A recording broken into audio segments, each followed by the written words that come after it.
Regular meeting of the Town Board of the Town of Wappinger, March 9th, 2026. May Town Clerk Paoloni please call the roll. Councilman Beal? Here. Councilwoman Odell? Here. Councilman Phillips? Here. Councilman Casella? Here. Supervisor Cavazzini? Here. Just a moment, we will invite you to join us for the Pledge of Allegiance to the flag. That will be followed by an invocation by Pastor Leonard from Hopewell Reformed Church. And that will be followed by a moment of silent meditation, and that will be in memory of those United States troops who were killed in action, the conflicts in the Middle East. Please rise. I pledge allegiance to the flag, to the United States of America, and to the republic for which it stands, one nation, under God, indivisible, with liberty and justice for all. Good evening. Just wanted to say greetings. Thank you for asking me to do the invocation. My wife Sarah and I and our girls have been here for the last 5 years, and we love this community. So let us pray. Almighty God, we thank you for the opportunity to gather tonight for the work of serving our community. We ask your blessing on the town of Wappingers Falls and on all who have recently been sworn in to public service in this community. God, we pray for all of our councilmen and women and our legislators, and for Joe Cavazzini. Grant them wisdom and strength as they carry out their responsibilities on behalf of the people of this town. God, we give thanks for our veterans and for the town's leadership in establishing the disabled veterans tax exemption.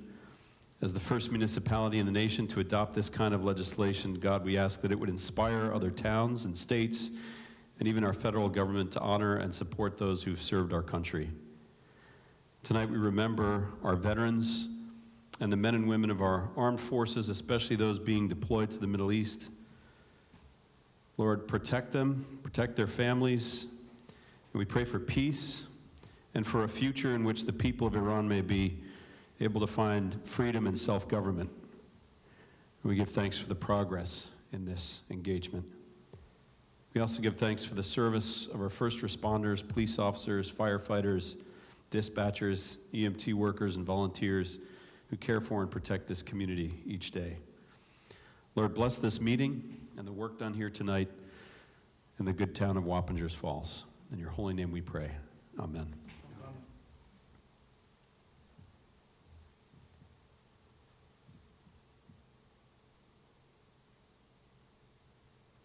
Thank you.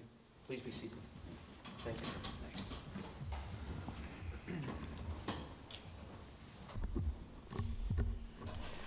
Do I have a motion to adopt the agenda? Move. I'll second. Moved by Councilman Beal, second by Councilwoman Odell. Any further discussion? Seeing none, all in favor? Aye. The agenda has been adopted. Do I have a motion to acknowledge the minutes of February 23rd, 2026? I'll move it. Second. Moved by Councilman Phillips, second by Councilman Casella. All in favor? Aye. Motion passes. Do I have a motion to open the public portion of our meeting? I'll move it. Second.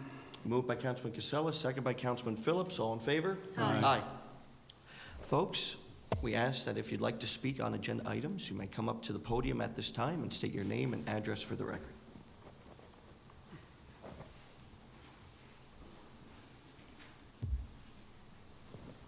Speak into the microphone. Good evening, Board. My name is Grace Martin. I live in Wappingers on the street of Fieldstone Boulevard. I'd like to talk to agenda item 2026-83, which is the resolution accepting donations to the Park and Recreations Department to the Senior Center Division.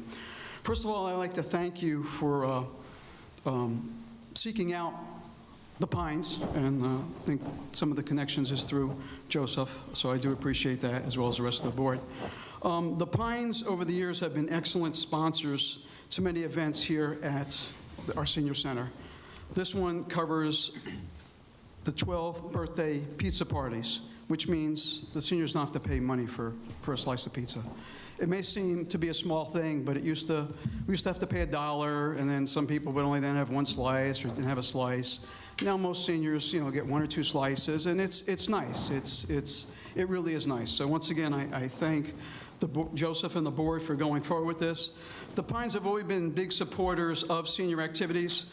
One of the things the Pines also does is they sponsor all 12 Dutchess County Office for the Aging picnics. They're platinum sponsors, Yes. which also means they pay and sponsor free for us seniors Bob Martinson, who plays at all 12 events throughout the summer. So they are big advocates. So again, I thank the Pines and that staff up there.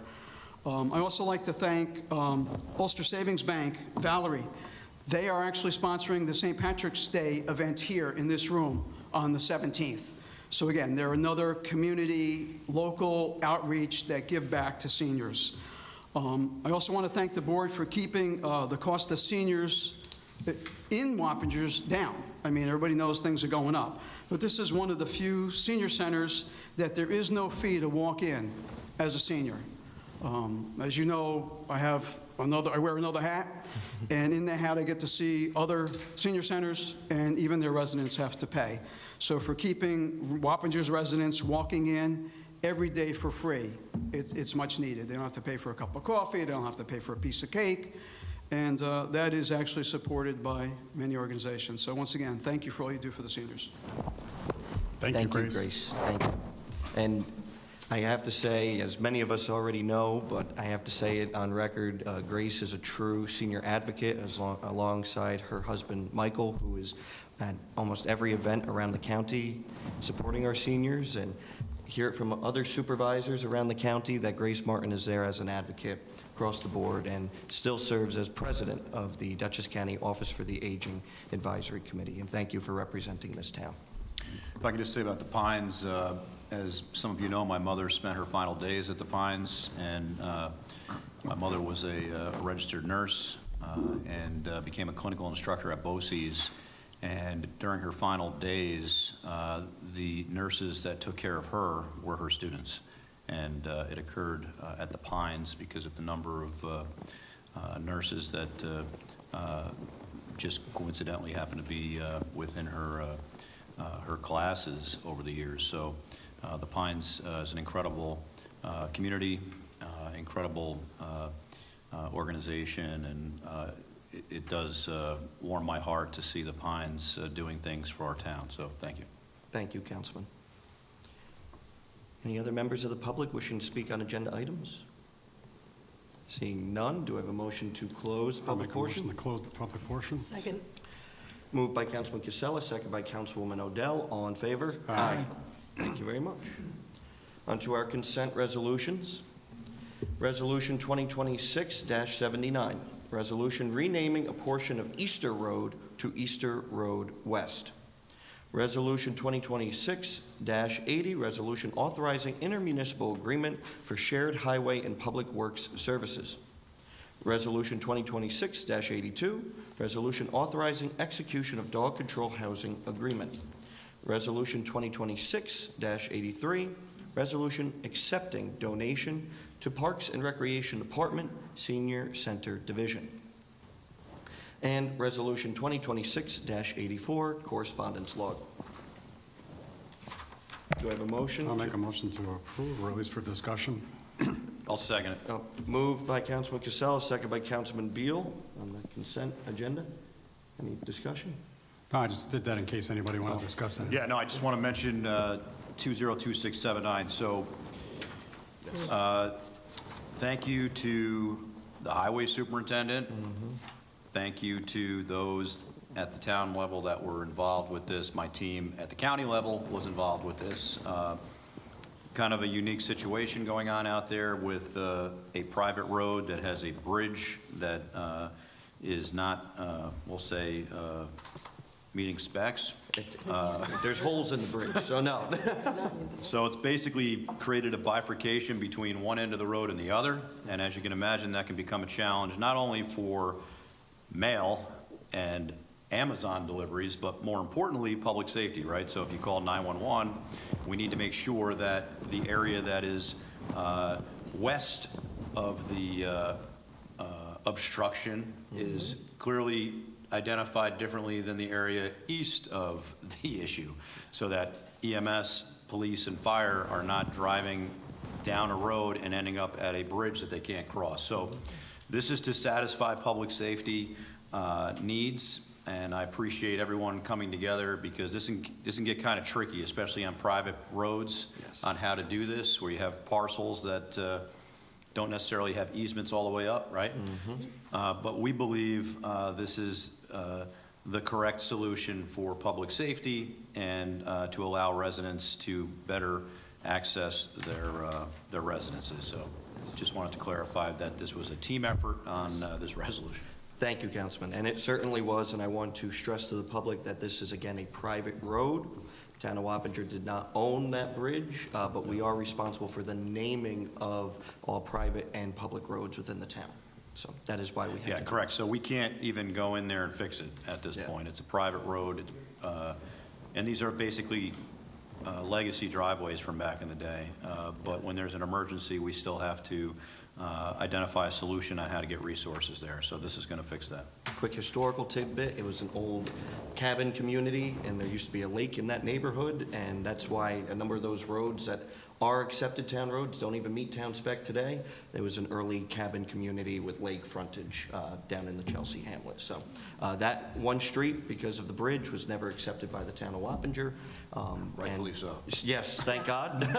And sections of that road are literally people's front lawns. So this is actually now amending the route of that private road and making sure moving forward, this is all taken care of. This has been a decades-long issue, and proud to resolve it here tonight. Thank you. And thank you, Commissioner, in your county role. That was my team of yes. 911 specialists and GIS folks who, this is what they do, addressing. This is all around the county. This is what they work on.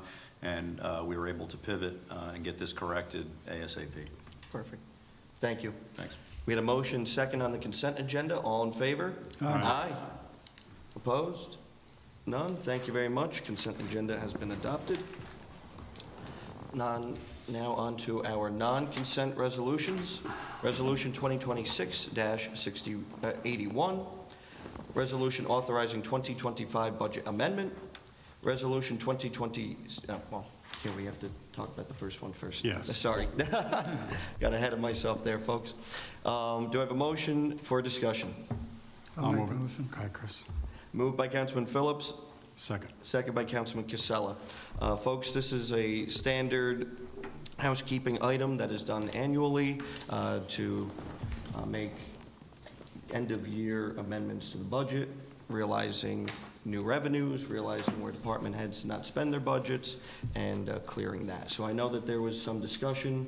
Some members of the town board wanted to meet with department heads. Yeah, so I think what I want to do tonight is I like to table this one. I like to meet with department heads. I like them to give some explanations, because what we have now here is basically all numbers, and I like to understand the numbers. So even though we have finer detail from the summary that they provided here, department heads should be able to explain their overages or if they're underrunning, et cetera. So I'd like to see that before I go ahead and approve. Yep. I believe that we have two department heads in particular, but we'll make sure Yes. that anyone that you'd like to come in, we can have a conversation with.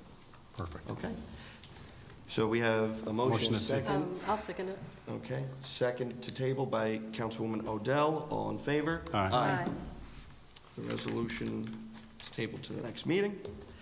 And Resolution 2026-85, resolution introducing a local law amending Chapter 240-36.3 of the Town Code entitled Solar Energy Systems. Do I have a motion for discussion? So moved. I'll second. Moved by Councilman Phillips, second by Councilwoman Odell.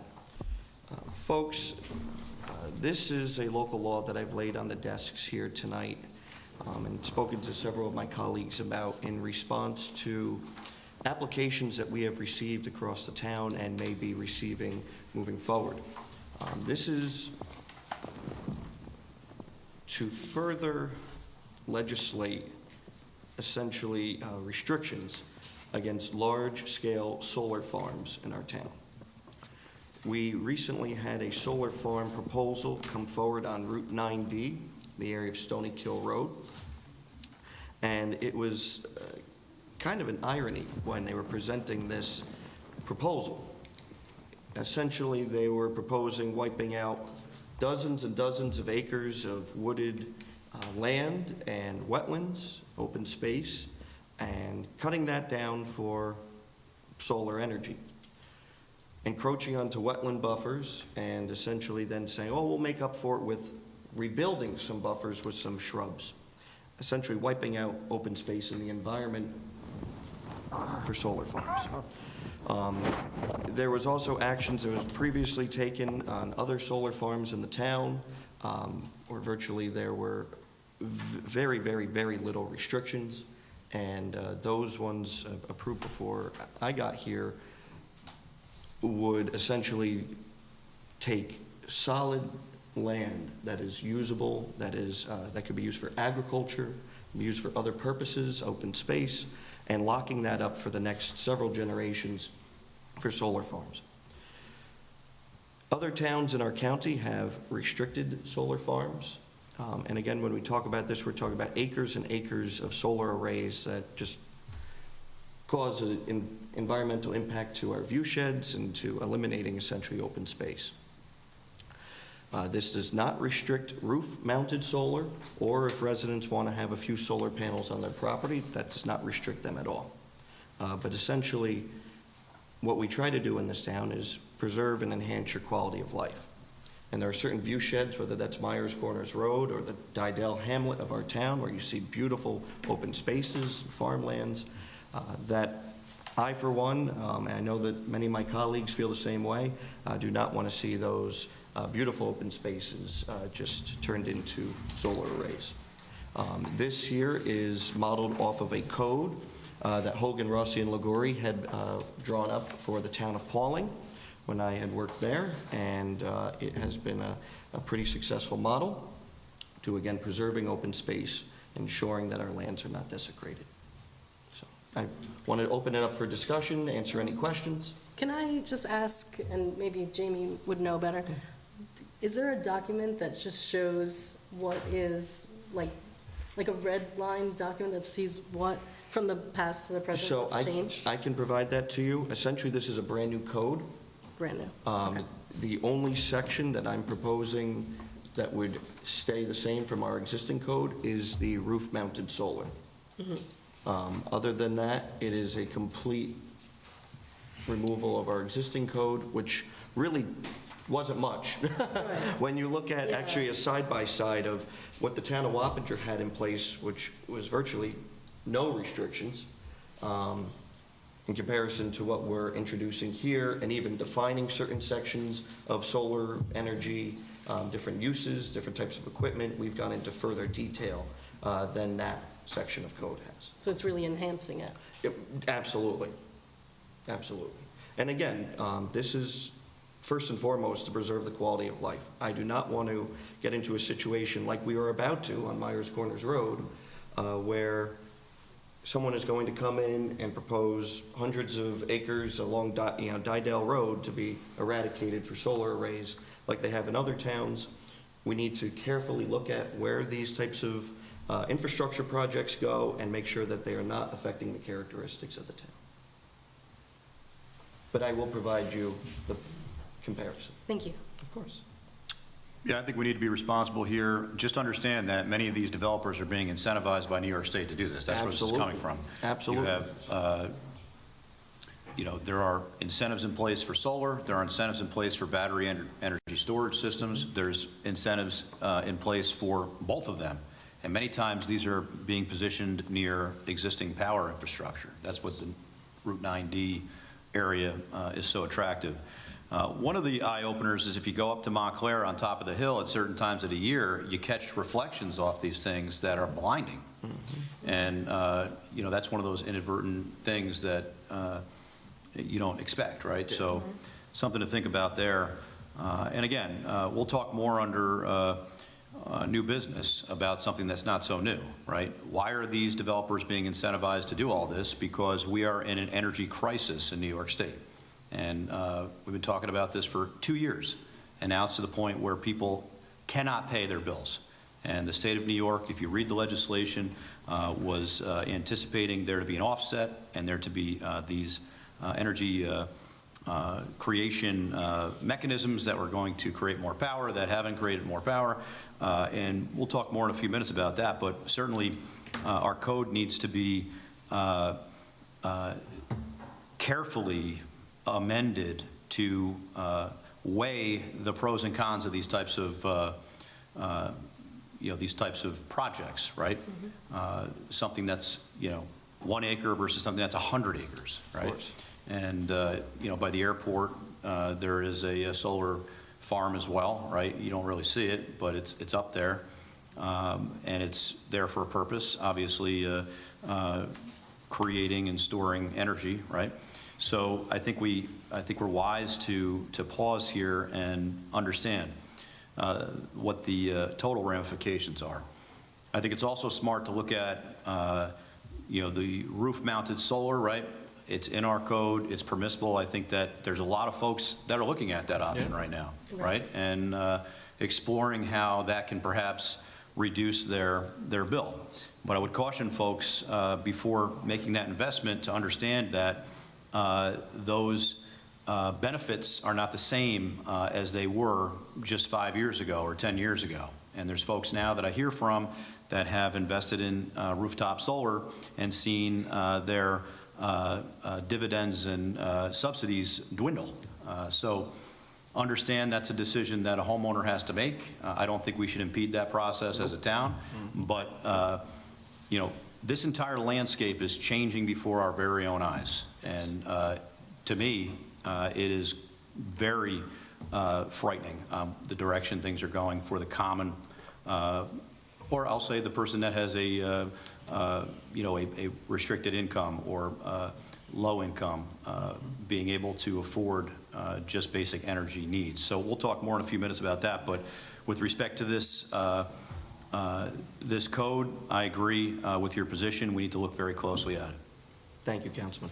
And I have to say, you hit the nail on the head, especially when it comes to, you have developers that are out of town. Again, similar to our stance on high-density housing in this town. There are individuals that are looking to take advantage of the land that we do have. And again, based on incentives that are being pushed by the state of New York, we do not want our town to be taken advantage of, whether that is high-density housing, solar arrays, battery energy storage facilities. We do not allow those in this town. So again, it's taking a stance against developers and ensuring that we're looking out for our residents, for our property values, and our quality of life. One more point. A few years back, Bill, we were excited at the unique opportunity of that solar farm on Myers Corners. Mm-hmm. We thought it was intriguing and could be very good. We passed it. The very next meeting, Dick Thurston passed me an article that was very concerning about the rain runoff off of these solar panels.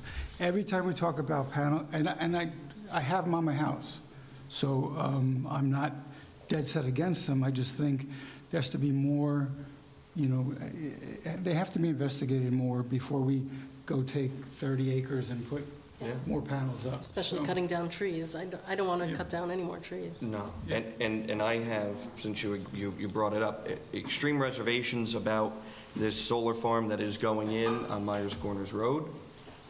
That again predates me. I have extreme reservations that there is virtually no setback from Myers Corners Road. These panels are proposed to be 14 feet high off the ground. That is a concern to me. And I want to make sure that moving forward, we don't have that situation in this town. Are they going forward with the same concept? They are going forward with the same concept. Okay. This has been in court for the past 3 years. And it looks like the courts have sided in favor of the solar company. This is now the second solar company. The first one, folks, went out of business. Right. And they sold the project to this new company. And again, that's one of the reasons why we passed legislation on site plan approvals. So they transferred this project over to a new company, which does not give me a warm and fuzzy feeling, because again, we're talking about decommissioning bonds and the environmental impact in our community years down the line. We're talking about 3 years, and this company that came before the prior town board doesn't exist anymore. But they're still moving forward with this project. So we are going to continue to look at this. I've instructed our Director of Municipal Codes and Planning to have them do a complete survey of the site. When they started doing site work some years ago, it's believed that they went outside the planning board's restricted buffer. And if that is the case, I have asked that they return to the planning board for site plan approval and review. And we did, as Councilman Phillips said, we did have issues with the solar farm coming in. You know, one of the things is, what do you do with the panels? Yeah. Right, so, you know, they're good, the life is probably a 5 to 10 year life cycle, so what do you do with those and how do you dispose of those? That was one big thing. The other thing they talked about was battery storage. They wanted to put something up on the property for that, so they were going to store the energy, and we're like, you got to come up with a plan that's going to be, it's going to make sense to the environment. So they clearly did not, and again, we expressed these concerns when we were going through this. So I'm hoping now with this new legislation here, it's going to tighten this up quite a bit such that there's not going to be these issues going forward. And again, hopefully, like you said, there's an opportunity to take a look at the previous commitment on Myers Corners Road, and, you know, maybe this will allow that. Absolutely. Thank you, Councilman. Yeah, hindsight's 20/20 though, because, you know, the number of years ago that was, I don't remember when it was. 3 years. No, it was before that. It was definitely more than No, 3 years. it was literally as I was coming into office. It was Right, but those discussions were going on for more than Prior that. to that, that's Right, they were going on for years, and just to give you quickly, that was considered a best practice. So in many instances, when you look at these In Japan. approvals and In discussions. Japan. No, this was it was a regional planning best practice at that time. We evaluated this, we had multiple presentations, and this just shows you how, in a period of 3 to 5 years, how Things change, all of a yeah. sudden what was Technology considered the changes. best practice now can be considered, something you shouldn't be doing. So in a town where planning takes years and years, you can get into a situation where now you have a project that's been in the, been in the process for a while, and by the time it, cranks out at the end, now it's not considered, the best practice. So the point is, I think we've been successful in this town trying to stay a step ahead of these types of issues that other towns are having, right? Yes. And I think that's what this code review and potential legislative update will do, right? There's several towns in the Hudson Valley that are backed into a corner on certain projects, right? I don't want to say what they are because I don't want to give any ideas, but there are certain projects where they have not had the conversation, they've had no discussion within their code, and then, basically those projects are allowed to move forward. I think we're doing a good job staying a step ahead, but it is difficult with the rate by which technology is changing. Of course. Yeah. Thank you, Councilman. Any further discussion on the local law? Okay, again, this is scheduling a public hearing for our next meeting. Seeing no further discussion, all in favor? Aye. Aye. Thank you very much. Motion passes. That concludes our resolutions portion of the agenda. Moving along to items for special consideration and new business. Did we miss one here? Or Did I? No.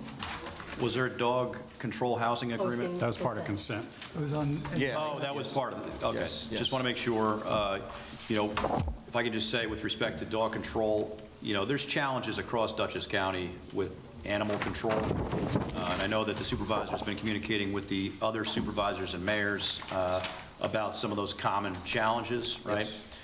So I'm glad that we have codified a housing agreement here. That's a good thing. But we just need to keep our eye on the ball with respect to loose animals, right? Because it's not always just dogs. Sure. Right. We've dealt with 10-foot python last year, and cats and dogs, we deal with them all. Thank you. Of course, thank you. Items for special consideration and new business, folks. It was a beautiful day in the town of Wappinger, wasn't it? It was a beautiful day. I have to say that our trail warden team reached out to me with pictures from Reese Park, Castle Point, Carnwath. People were walking around. It was nice to see people who were even walking the Walk of Heroes at Schlott House Park today. So it shows spring is right around the corner. We're encouraging folks to continue to get outside.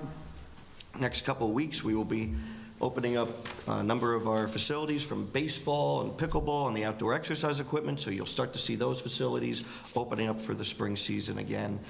But it is truly good to see the sun again, that's for sure. Piggybacking off of prior discussion on energy, Obviously, everyone got their Central Hudson bills in the mail. We were able to get Central Hudson in here to the town of Wappinger. We hosted a Central Hudson Forum for our residents to attend at the Brexel Schlothouse Park Community Center. Councilman Casella joined us there. And this was a very beneficial day, folks, for many of our residents who were able to meet face-to-face with Central Hudson personnel. They were able to realize the many resources that Central Hudson does provide, including payment plans and the neighborly plan and a number of other demographic-based and affordability-based programs. They also met folks from Dutchess County Office for the Aging and a number of other community partners throughout the region. I have to say that it was very successful. Practically every single person, town resident that walked in that door was able to be taken care of in some way. And we will continue to advocate with Central Hudson against some of these ridiculous mandates that we're dealing with, because we're dealing with them here on the town level as well. I can tell you, when I signed the check register twice a month, we tried our best to budget for a lot of these costs, and we deal with them as well. I can imagine what you're paying for a single-family home or your apartment. Imagine what we pay for in a sewer plant, or when Robinson Lane kicks back on and the lights at Robinson Lane or in operation throughout the summer. So we're continuing to work with that, and we will continue to host these community forums to make sure that our residents get access to the resources that they need during these times, make sure that their power is not being turned off, especially in the wintertime. So again, that was a very successful forum. We also are in the thick of grant season. This is New York State budget time, so we are in the thick of grant season. So our professional team and I have been working especially on Wildwood and Midpoint Park sewer districts, addressing those plants, and we seem to have a really good handle now on the proposals that we'd like to do. And we've submitted a number of grants and are working to finalize some of those grants coming up in this grant season.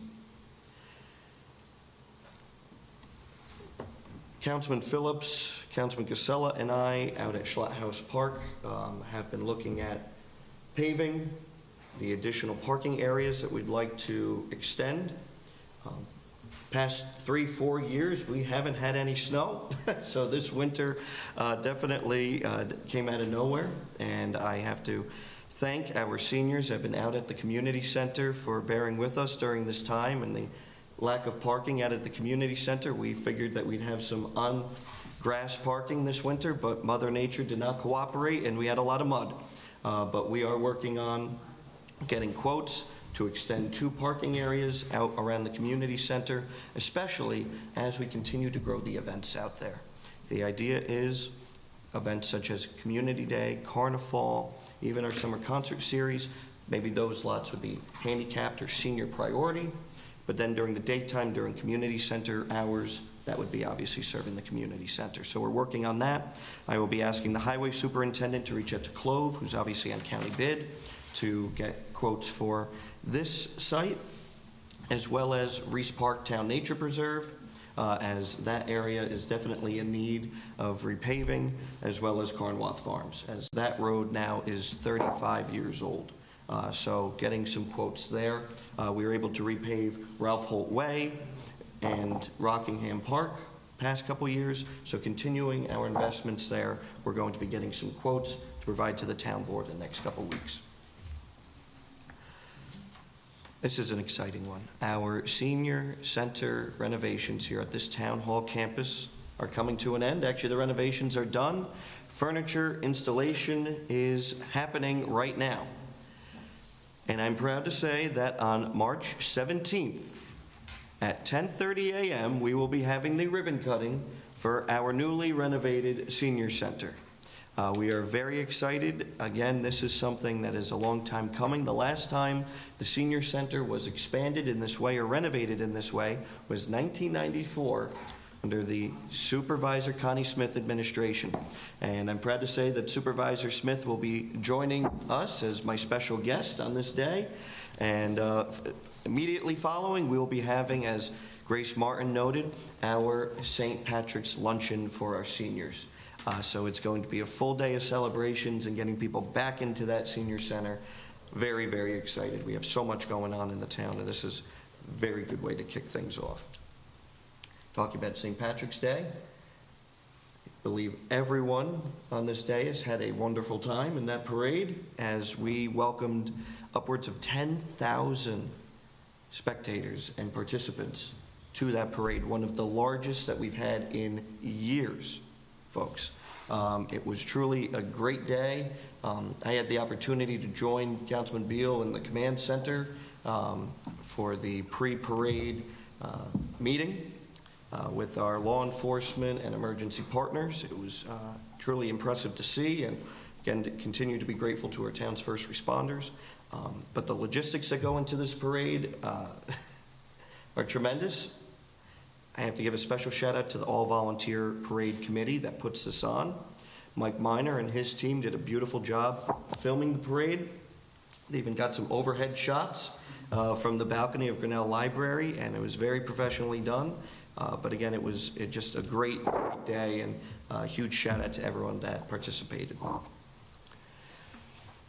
We also want to give a special shout out to the Roy C. Ketchum varsity girls basketball team, as they were section champions. I have to say that that team has been just amazing for years. They have a great coach, and Coach Mealy, who lives on Kent Road in our town. Special shout out to all the girls and putting their heart and soul into their team. We will welcome them back, and we will welcome them with a special celebration for their honors there. But again, another championship winning season and team here in the town of Wappinger. So special shout out to those ladies. And as the weather gets warmer, we will all start to see some of these passerbys and some of these residents in our neighborhoods start to go a little too fast through our neighborhoods.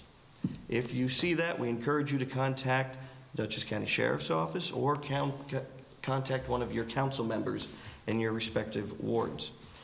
We encourage you to monitor these situations. The next couple weeks, we will be working with the Highway Department to deploy our new permanent speed signs, and those will give us real-time information. So you might remember we bought a brand new speed trailer that provides us with real-time information. We will be now also extending this to 10 locations throughout the town with permanent speed signs. This will track traffic data, speeding data, and will allow us to then move forward with additional targeted patrols. But we encourage you, contact your council members here. They have contacts with the sheriff's office, and we will be able to deploy those Wappinger Patrol resources as appropriate. So please keep an eye out on that. That's all I have with my update. There's a lot going on in town, and I always love when it's a busy day in the town. So it was good, a lot to offer. I will turn it over to Councilman Beal in the First Ward. Thank you. Certainly an incredible day on Saturday at the Dutchess County St. Patrick's Parade. Everyone that attended, many in this room attended, incredible day. We have not seen crowds like that since before COVID.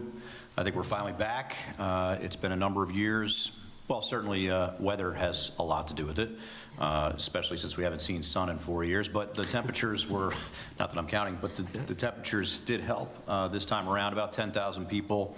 I have data from drones to help calculate how many people were actually there. And we have GIS people that work on that, but it's going to be around 10,000. There were 5 to 10 deep on East Main Street. A lot of work goes into this, as the supervisor mentioned. You know, we do live in unprecedented times here, so there's a lot of security that goes on in that parade that you may not see, from heavy-duty vehicle barricades to protect the integrity of the parade route, to traffic control at every single intersection of that parade, to EMS, to law enforcement partners from several agencies working to the intel that is reviewed that morning to ensure that there are no threats, credible threats, the day of that event. So my thanks to all the law enforcement partners, fire and EMS, but I want to give a shout out to especially the Commissioner of the Village of Wappingers Falls Police Department, Dave Fisher, his team, and just as importantly, Tommy and the Highway Department in the village.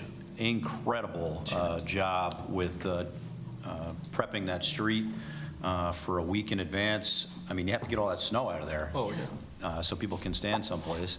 And then sweeping all that dirt for days. I think it started on Wednesday and continued right through Saturday so that the road looked accessible.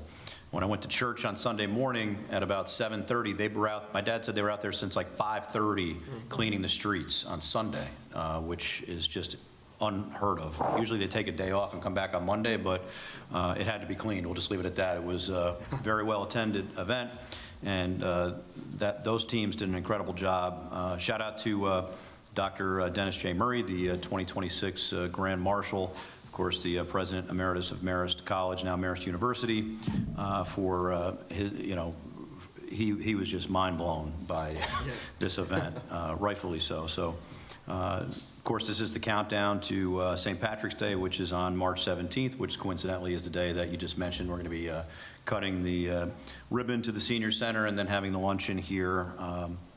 And it's really special how we kind of kick off the season in advance, and then we celebrate straight through.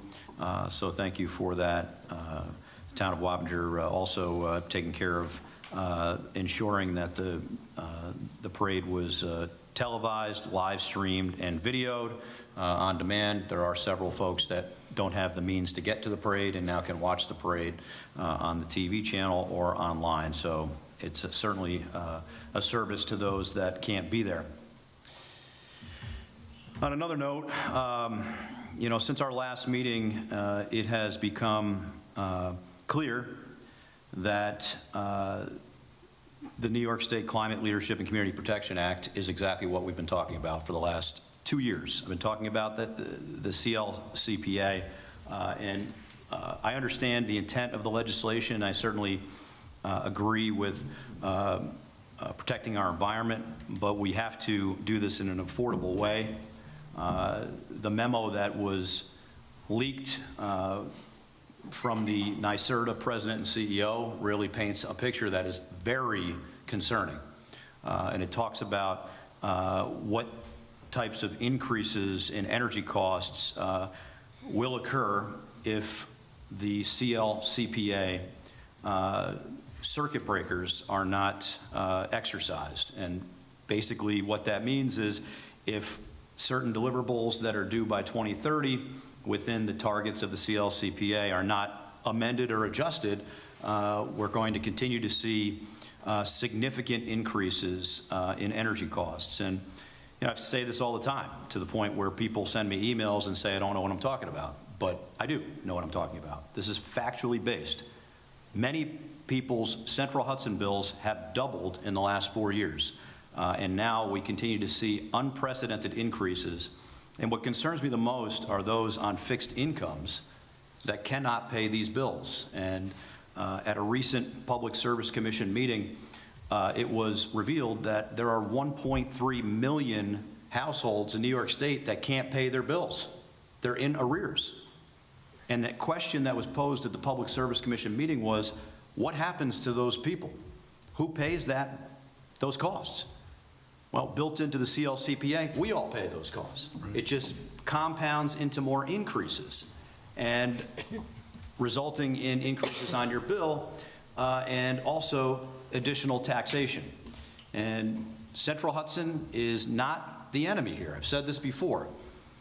The utility companies across the board are forced to comply with this legislation, and as a result, 58% of your bill is not going towards your energy. It's either going to taxes or it's going to New York State. And it continues to increase at a rate that is, in my opinion, crisis level. There's not much we can do here as a town except continue to advocate against the fact that these circuit breakers need to be utilized at the state level. But last week, the state legislature indicated they are not going to be exercising those circuit breakers, and they are not going to roll back any of the requirements of the CLCPA. So this is beyond concerning, and I hate to sound like a broken record or beating a dead horse, but I can tell you right now, there are folks in my ward who cannot pay. And there are folks in your wards that cannot pay. And it's not going to get any better. I appreciate the fact that the supervisor had Central Hudson here to talk about their payment plans and their assistance models. That's not the answer. That is a Band-Aid to a major problem that is continuing to snowball. And my question to Joe Jenkins at Central Hudson, each time I have him on the radio, is, Joe, where are we going to be next year at this time? Where are we going to be in 2 years? Where are we going to be in 4 years? Is the cost of our gas and electric going to double again in the next couple of years? Joe cannot answer that question, and he represents Central Hudson. And I don't blame Central Hudson. Central Hudson is a solid community partner. However, they must comply with this legislation. ONR, same thing. NYSEG, same thing. So this is the situation we're in right now. I understand that there are state representatives that are advocating against the increases, but we also have state legislators here in the Hudson Valley who touch Dutchess County who are not agreeing to roll back CLCPA requirements. So we're in a real problem here. And I just want to make sure that this town understands that we are doing whatever we can do to try to fix this, but this is well beyond a town jurisdictional level. So that said, I don't know where this goes from here, but I'm certainly not feeling very comfortable about the fact that 28 state legislators have signed a petition saying they will not roll back any portion of the CLCPA.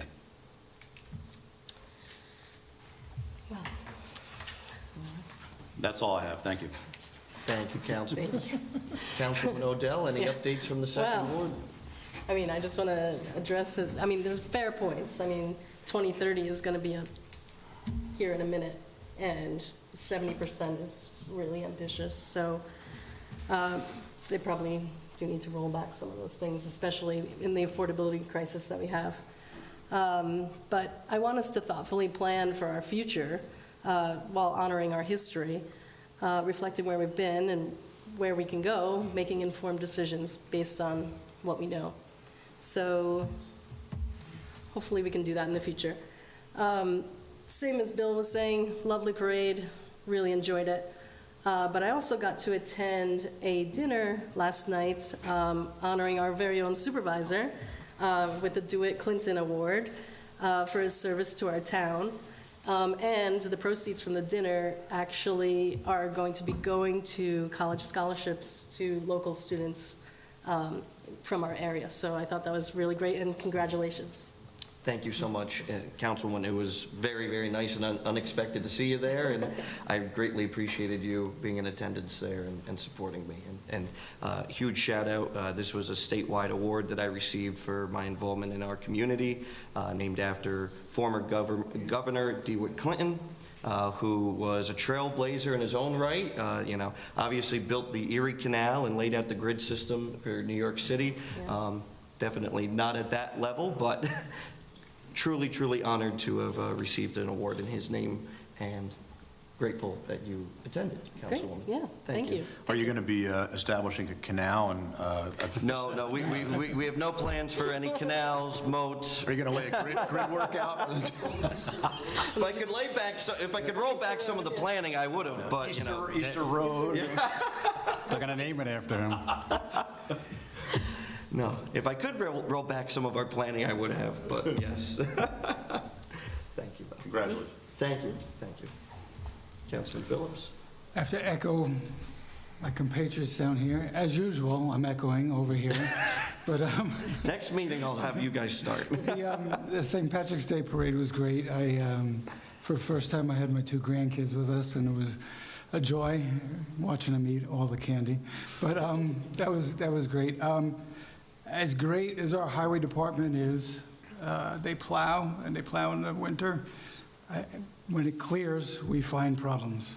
So if you have curb problems or mailbox problems or whatever, buildup of salt and sand or whatever, Lawn just either problems, yeah. contact the highway department or one of us, and we'll get that taken care of. They're out there cleaning up already. Yes. I know that.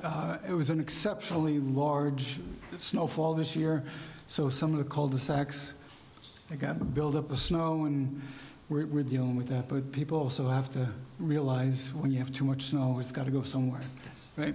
So just be patient, and it will get taken care of. Thank you, Councilman. Councilman Casella. All right, so again, a lot of this was discussed already. So again, St. Patrick's Day Parade, a wonderful time there. I went through 13 bags of candy, and actually I ended up with about a bag or so left over, which was amazing. Jeez, it's got to be a record. That's really, It was amazing. Well, I was I think still going I around the think he bend, and I scarred still from when had he some stole left. all But his candy last time. it was a great time. I want to thank Councilman Phillips for the use of his son's vehicle there. So thanks very much for that. I also want to say something to Jamie. Please take this back to Mike Ligori. We wish him all the best for tomorrow. We know he's going in for surgery. And again, we're all praying for Mike. He comes out very well.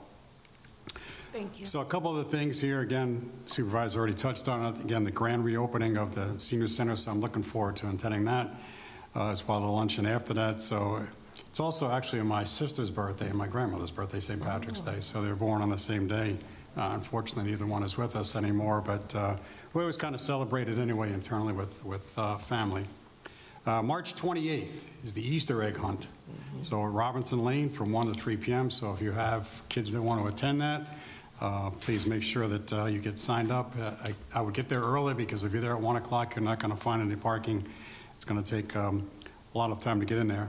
Again, I'll touch base on what Councilman Phillips talked about when the plowing was out there. We had a number of properties, especially cul-de-sacs, where a lot of snow was piled up. I actually had in one of the cul-de-sacs in my area for Regency Drive, they had to bring in trucks in there to move stuff around. So they removed about 4 or 5 truckloads worth of snow. They put it actually over at the soccer field, but the resident was more satisfied. They had 12, 14-foot piles of snow there, so that's something. Again, they're going to start the seeding. They've already started that. So if anybody that had property damaged, again, either reach out to a council person or a highway superintendent, but they just started about a week ago, so repairs need to be made. Also with the culverts, we had a lot of those torn up as well. So again, if you see something, please say something to one of us. Summer camp registration for town residents is open. So that happened about a week or so ago. So again, town residents only right now at this point in time. So if you want to sign up, please make sure you do. Again, I want to touch base on some of the things you were talking about with the paving. So again, we typically do around 6 miles. We're only doing about 4.8 miles this year. So I would certainly encourage, if we're going to do some paving at Carnworth, like we've done over at Robinson Lane, over at Regency, the soccer fields over there. So again, Carnworth, Community Center, we've talked about this already. So I agree with that. And we did have the information with Central Hudson, so the supervisor and I were there. And again, one of the things they talked about is they're willing to work with residents, whether it's $5, $10, something, to keep the lights on for somebody. So again, especially seniors that are on a fixed income, some of their bills are outrageous, as Councilman Beal said. I mean, mine's almost doubled in the last couple of years as well. So, and there's only 2 of us in the house. So, again, I understand some of the pain and stuff that everybody's going through. So. The other thing, too, is I would say is that on the April 11th, which is the opening day for Little League Baseball, we're also going to be honoring the New York State girls softball champions at that time. So we have a plaque we're going to do. It's actually not really a plaque. It's like a huge sign that we're going to be honoring them. So that's another great thing if we could do that as well. And hopefully the town board will be there in attendance for that. And that's all I have. Thank you. Yep. And Councilman, as you noted, with summer camp, last 2 years of summer camp, I'm very proud to say that it has been 100% town of Wappinger residents. That is basically unheard of in this town, and it shows that we continue to have a lot of our families coming out, a lot of our kids, and getting involved. So we've now expanded numbers at Castle Point Park, so we'll be able to take on some more kids, and looking to make sure that we always accommodate all of our residents first. So. That's amazing. Right after this meeting, I'm going to the largest summer camp conference in the world, so I'm excited to do that, and I'm excited for our summer camp. Yeah. Really great. And safe travels to you, Thank you. Councilwoman. All right, folks, we do have a need for an executive session to update the board on discussions regarding proposed, pending, and/or current litigation, as well as a separate item regarding the medical, financial, credit, or employment history of a particular person, corporation, or matters leading to the appointment, employment, promotion, demotion, discipline, suspension, dismissal, or removal of a particular person. Do I have a motion to enter into an executive session? Move. Second. Moved by Councilman Beal, second by Councilman Phillips. All in favor? Aye. Folks, we will be returning in public session. We hope that this will be quick. Thank you.